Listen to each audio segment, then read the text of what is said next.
إن الحمد لله نحمده ونستعينه ونستغفره ونعوذ بالله من شرور أنفسنا ومن سيئات أعمالنا من يهده الله فلا مضل له ومن يضلل فلا هادي له أشهد أن لا إله إلا الله وحده لا شريك له وأشهد أن محمدا عبده ورسوله لا نبي ولا رسول بعده بلغ الرسالة وأدى الأمانة ونصح الأمة وجاهد في الله حق جهاده يا أيها المؤمنون اتقوا الله حق تقاته ولا تموتن إلا وأنتم مسلمون قال الله تعالى في القرآن الكريم أعوذ بالله من الشيطان الرجيم بسم الله الرحمن الرحيم يا أيها الذين آمنوا قوا أنفسكم وأهليكم نارا وقودها الناس والحجارة عليها ملائكة غلاظ شداد لا يعصون الله ما أمرهم ويفعلون ما يؤمرون وقال أيضا في آية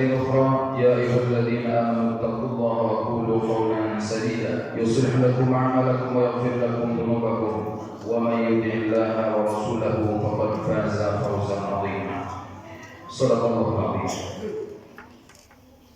Ma'asyiral muslimin wa zumratal mu'minin rahimakumullah. Marilah kita sama-sama meningkatkan ketakwaan kita kepada Allah Subhanahu wa taala dengan memperbanyak amal ibadah kita dan menjadikan amal ibadah kita sehari-hari menjadi amalan-amalan yang berkualitas di sisi Allah Subhanahu wa taala, agar Allah Subhanahu wa taala memberikan kemampuan dan memberikan keistiqomahan. Justru dengan keistiqomahan tersebut kita insyaallah akan menjadikan Allah Subhanahu wa taala sebagai muttaqin, orang-orang yang senantiasa bertakwa kepada Allah Subhanahu wa taala. Amin ya Allah ya rabbal alamin. Allah Subhanahu wa taala telah berfirman di dalam surah At-Tahrim ayat 6, di mana Allah Subhanahu wa taala memberikan salah satu peringatan untuk kita perhatikan bersama bahwa kita hidup di dunia bukan hanya sebatas hidup. Maka Allah Subhanahu wa taala memberikan peringatan dan memberikan perhatian kepada kita ketika kita diberikan 3 unsur oleh Allah Subhanahu wa taala dengan unsur yang sempurna. Yang pertama adalah Allah Subhanahu wa taala berikan ruh kepada kita. Maka ruh ini yang membuat kita bisa hidup di alam dunia. Tapi tidak cukup dengan ruh saja. Maka Allah memberikan yang kedua, yaitu adalah akal pikiran. Allah Subhanahu wa taala memberikan akal pikiran, semuanya rata Allah berikan. Tergantung siapa orang yang memang mereka memanfaatkannya dengan baik, akal pikiran dan ruhnya, ataupun tidak. Yang ketiga adalah Allah memberikan unsur yang ketiga, yaitu jasad. Allah memberikan jasad yang sempurna. Meskipun ada beberapa orang yang memang Allah Subhanahu wa taala uji dengan beberapa kekurangan-kekurangan, namun kekurangan-kekurangan tersebut tidak menjadikan pembatas bagi hambanya terhadap Allah Subhanahu wa taala. Karena Allah Subhanahu wa taala senantiasa melihat qulubikum a'malikum, yaitu senantiasa melihat hatinya dan yaitu amal-amal solehnya. Ma'asyiral muslimin wa zumratal mu'minin rahimakumullah. Allah Subhanahu wa taala berfirman, ya ayyuhalladzina amanu, hai orang-orang yang beriman, qu anfusakum wa ahlikum nar, jagalah diri kalian, wa ahlikum dan keluarga-keluarga kalian, nar, dari siksa api neraka. Wa quruhan nas wal hijaratu 'alaiha malaikatun ghilazun shidad la ya'suna Allah ma amarahum wa yaf'aluna ma yu'marun. Di mana di dalam api neraka tersebut ada al-hijarah, wa quruhan nas wal hijarah, ada manusia-manusia yang disiksa, wal hijarah, dan bebatuan-bebatuan, 'alaiha malaikatun ghilaz, dan juga ada malaikat yang di mana malaikat tersebut kasar dan keras. La ya'sunallah, akan tetapi malaikat tersebut tetap taat terhadap apa yang diperintahkan oleh Allah Subhanahu wa taala dan tidak pernah bermaksiat kepada Allah Subhanahu wa taala. Wa yaf'aluna ma yu'marun, dia perintahkan kepadanya dan selalu mengerjakan apa yang diperintahkan oleh Allah Subhanahu wa taala. Tentu ketika kita diperintahkan oleh Allah Subhanahu wa taala untuk menjaga diri kita dan keluarga kita dari api neraka, ini ada prosesnya.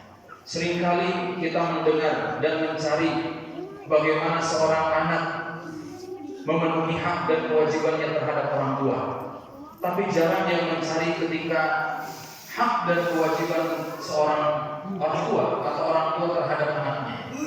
Maka di dalam Islam setidaknya di antaranya ada 7 kewajiban orang tua terhadap anaknya. Yang pertama, kewajiban tersebut adalah memberikan nama dan nasab yang jelas. Memberikan nama bukan hanya sembarang nama. Ketika ada artis yang sedang lagi naik daun, kebetulan anak kita lahir, maka kita namai anak tersebut dengan artis yang sedang naik daun tersebut. Bukan hanya sebatas itu, karena adalah al-ismu wa du'a. Karena nama itu adalah doa bagi setiap anak yang dilahirkan.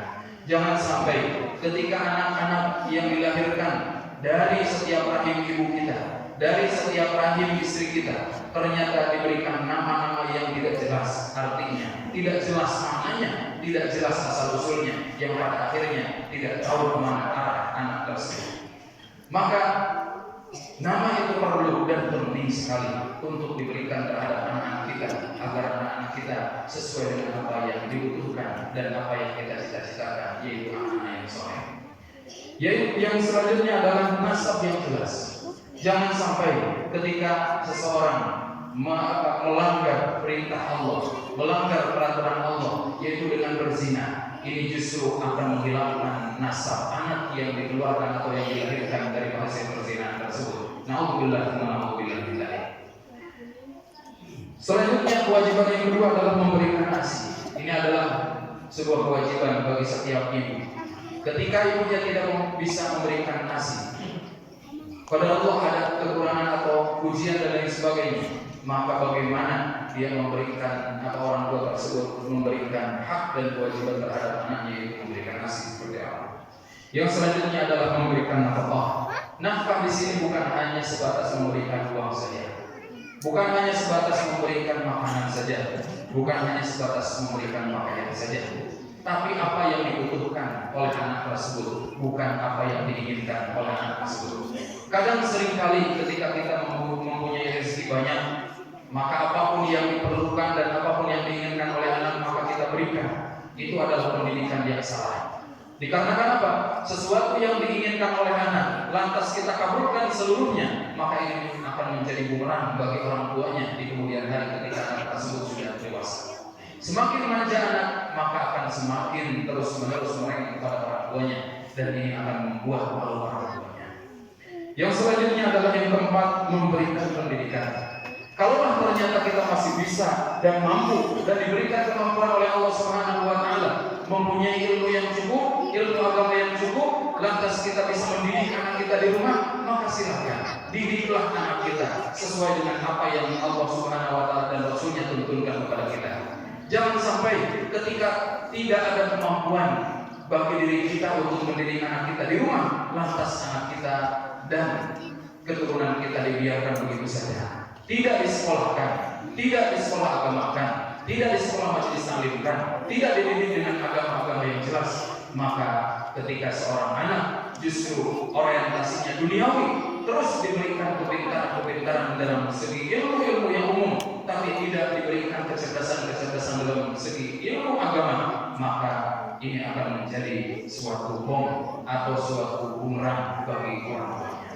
Banyak anak yang pintar, yang pada hasilnya banyak orang tua yang pintar dalam segi keilmuan umum, tapi negatif atau kurang dari segi agama, maka banyak pemimpin-pemimpin yang pintar tapi tidak jujur. Ini hasil daripada pendidikan yang salah. Maka berilah, kerjasamalah dengan guru-guru yang ada di kampung kita untuk mendidik anak kita. Bukan berarti ketika kita titipkan 100% itu adalah tanggung jawab guru-gurunya. Bukan. Ketika kita titipkan di pesantren maka itu adalah 100% adalah tanggung jawab pesantren tersebut. Bukan. Akan tetapi ketika anak tersebut pulang, ini adalah sebuah kerjasama kita sebagai orang tua. Ini adalah juga kewajiban kita untuk mendidik dan memberikan pendidikan yang terbaik. bukan hanya di pesantren, tapi juga di rumah masing-masing. Yang kelima adalah mengajarkan nilai sosial. Ajarkan nilai sosial yang benar-benar Islami, yang benar-benar santun terhadap anak-anak kita. Ajaklah bersilaturahim. Jangan sampai ada anak kita yang tidak tahu uaknya, tidak tahu bibinya, tidak tahu pamannya. Ketika Idul Fitri tiba, maka yang pertama kali diajar oleh orang tuanya terhadap anaknya, yuk nak kita ke Pangandaran, yuk nak kita rekreasi, yuk nak kita rimba, tapi lupa untuk mengenalkan keluarga-keluarganya. Ini akan menjadi salah satu kebuntuan di masa depan ketika seorang anak tidak disosialisasikan dengan keluarganya sendiri. Yang keenam adalah menikahkan anak kita dengan pasangan yang soleh dan solehah. Ketika ada yang melamar, ketika ada yang kita taruhkan atau kita datangi, apakah itu adalah perempuan atau laki-laki, gitu. Ketika itu maka kita pilihlah agamanya terlebih dahulu sesuai dengan tuntunan Rasulullah SAW. Di jamaliha, di nasabiha, limaliha, lidiniha, fatkar bilatil dini. Yang ketujuh, yang terakhir adalah sabar dan memaafkan. Ketika kita mempunyai kesalahan terhadap anak kita, maka memohon maaflah atau maafkanlah anak-anak kita. Ketika anak-anak kita berbuat dosa kepada kita sebagai orang tua, maka maafkanlah dengan semaaf-maafnya. Karena itu adalah kunci hidayah Allah Subhanahu wa taala. Ridwallahi fi ridwal walidain wa sakhutullahi fi sakhatil walidain. Karena ridha orang tua itu, ridha Allah Subhanahu wa taala tergantung daripada ridha orang tua, dan kemurkaan Allah Subhanahu wa taala tergantung dari kemurkaan orang tua. Masyaallah muslimin wa sunnal mu'minin rahimakumullah. Semoga dengan apa yang Rasulullah SAW sampaikan kepada kita mampu dan kita bisa memaksimalkan untuk mencontoh Rasulullah SAW dalam mendidik anak-anak kita, mendidik keturunan-keturunan kita, agar Allah Subhanahu wa taala jadikan diri kita, istri kita, juga anak-anak kita sebagai orang-orang yang saleh dan salehah. Amin. Amin. Amin. Mudah-mudahan dengan khutbah yang singkat ini Allah Subhanahu wa taala jadikan kita sebagai keluarga-keluarga yang sakinah mawaddah warahmah, keluarga-keluarga yang berorientasi akhirat dan tidak lupa dengan dunianya, karena dunia tersebut bisa jadi bermanfaat di akhirat ketika dunia tersebut dipakai untuk akhirat. Wallahu a'lam bishawab. Barakallahu li wa lakum fil ayati wa dzikril hakim wa taqabbal minni wa minkum tilawatahu innahu huwas sami'ul.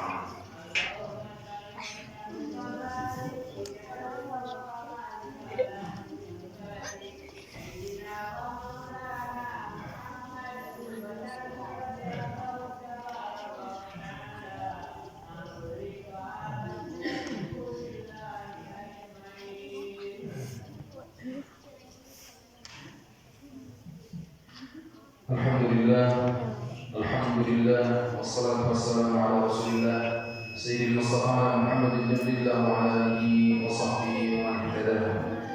Asyhadu an la ilaha illallah wa la syarika lahu wa asyhadu anna Muhammadan abduhu wa rasuluhu la nabiyya wa la rasula ba'dahu. Qala Allah ta'ala fil Qur'anil Karim, a'udzu billahi minasy syaithanir rajim. Bismillahirrahmanirrahim. Ya ayyuhalladzina amanu taqullaha haqqa tuqatih wa la tamutunna illa wa antum muslimun. وقال في آية أخرى يا أيها الذين آمنوا إذا نودي للصلاة يوم الجمعة فاسعوا إلى ذكر الله وذكر الله. وقال أيضا أيها المؤمنون اللهم صل على سيدنا محمد عبدك ورسولك النبي الأمي وعلى آله وصحبه أجمعين آمين يا رب العالمين. اللهم اغفر للمؤمنين والمؤمنات والمسلمين والمسلمات الأحياء منهم والأموات إنك سميع قريب مجيب دعوات يا قاضي الحاجات. اللهم ادفعنا الغلا والبلاء والفحشاء واجعلنا الله منها وما بطن من بلدنا هذا إلى النسيا خاصة ومن سائر البلدان المسلمين عامة يا الله يا رب العالمين. ربنا هب لنا من أزواجنا وذرياتنا وتلاميذنا قرة أعين واجعلنا للمتقين إماما. ربنا لا تزغ قلوبنا بعد إذ هديتنا وهب لنا من لدنك رحمة إنك أنت الوهاب. اللهم سهل أمورنا وأمور والدينا وأمور معهدنا دار التقوى يا الله يا رب العالمين. ربنا آتنا في الدنيا حسنة وفي الآخرة حسنة وقنا عذاب النار. وصلى اللهم على سيدنا محمد وعلى آله وصحبه الأخيار. سبحان ربك رب العزة yasifun. Wassalamu ala al-mursalin walhamdulillahi rabbil alamin. Ibadallah, innallaha ya'muru bil 'adli wal ihsani wa ita'i dzil qurba wa yanha 'anil fahsya'i wal munkari wal baghi ya'idukum la'allakum tadhakkarun. Fastaghfirullaha li wa lakum.